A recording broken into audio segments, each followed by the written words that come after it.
नमस्कार. भारतात ना केंद्र आणि राज्य सरकार मिळून अनेक कल्याणकारी योजना राबवतात. या योजना कोट्यवधी लोकांच्या आयुष्याला कुठेतरी स्पर्श करतात. तर आज आपण याच काही महत्त्वाच्या योजनांबद्दल सविस्तर जाणून घेणार आहोत. म्हणजे ह्या योजना नक्की करतात तरी काय?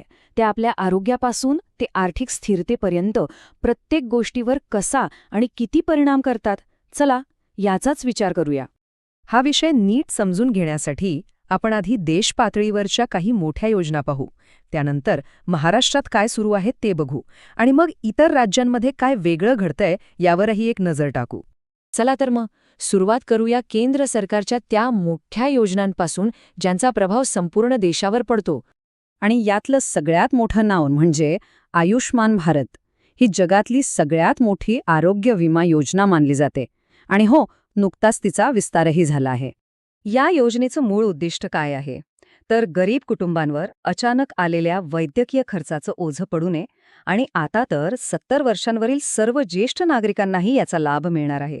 म्हणजे ही सुरक्षा आणखीनच मजबूत झाली आहे. आणि हे संरक्षण किती आहे? तर प्रत्येक कुटुंबाला वर्षाला तब्बल 5 लाख रुपयांपर्यंतचं आरोग्य संरक्षण मिळतं. विचार करा, 12 कोटींपेक्षा जास्त कुटुंबांसाठी हा किती मोठा दिलासा असेल. म्हणजे अचानक आलेल्या आजारपणात उपचाराचा खर्च करण्याची चिंता बऱ्याच प्रमाणात कमी होते. याचबरोबर आणखी 2 महत्त्वाच्या योजनांनी नुकतेच मोठे टप्पे गाठले आहेत. एक आहे जनधन योजना, ज्यामुळे कोट्यावधी लोक बँकिंग व्यवस्थेशी जोडले गेले. आणि दुसरी आहे किसान मानधन योजना, जी शेतकऱ्यांना वृद्धापकाळात पेन्शनचा आधार देते. इथे बघा, सरकार एकाच वेळी 2 आघाड्यांवर कसं काम करतंय.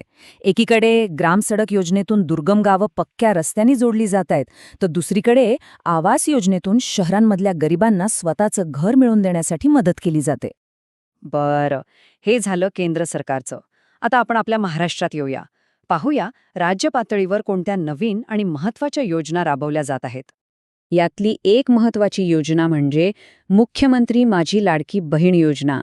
ही योजना मध्य प्रदेशच्या एका यशस्वी योजनेवर आधारित आहे आणि महिलांना थेट आर्थिक मदत देऊन त्यांना सक्षम करण्यावर तिचा भर आहे. या योजनेचं सगळ्यात महत्त्वाचं वैशिष्ट्य काय माहितीये? तर ही मदत थेट महिलांच्या बँक खात्यात जमा होते. म्हणजे दर महिन्याला 1500 रुपये थेट त्यांच्या हातात.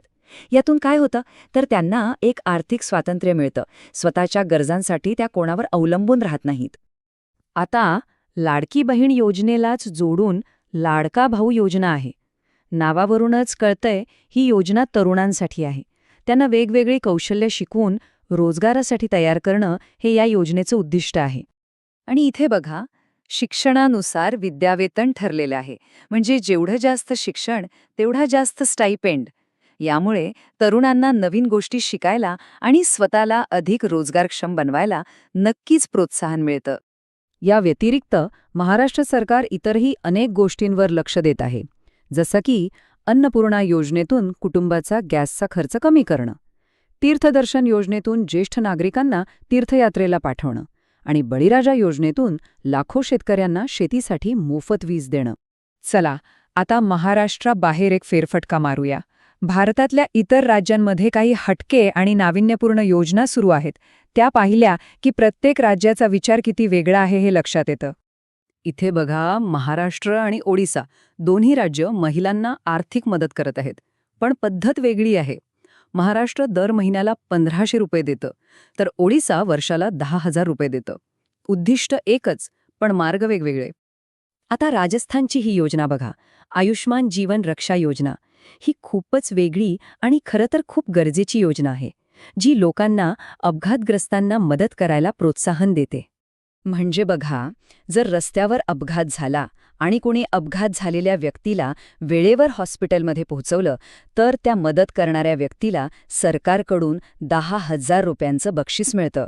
यामागचा उद्देश हाच आहे की अपघातानंतरचा तो गोल्डन आवर, तो महत्त्वाचा 1 तास वाया जाऊ नये.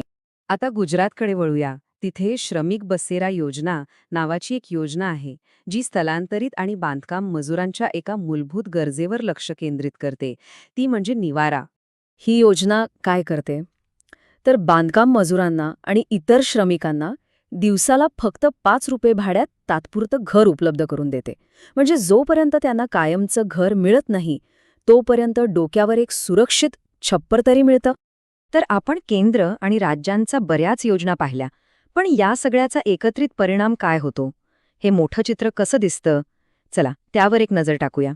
ह्या सगळ्या योजनांमधून एक गोष्ट स्पष्ट होते, एक मोठं सुरक्षा कवच तयार करण्याचा प्रयत्न सुरू आहे.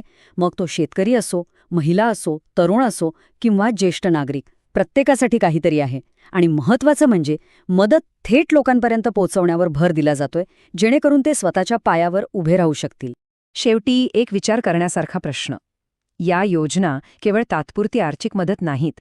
त्या सरकार आणि नागरिक यांच्यातलं नातं बदलत आहेत. जसजशा या योजना अधिक प्रगत होतील, तसतसं हे नातं पुढच्या दशकात कसं असेल, याचा आपल्या समाजावर काय परिणाम होईल, हा विचार नक्कीच करण्यासारखा आहे.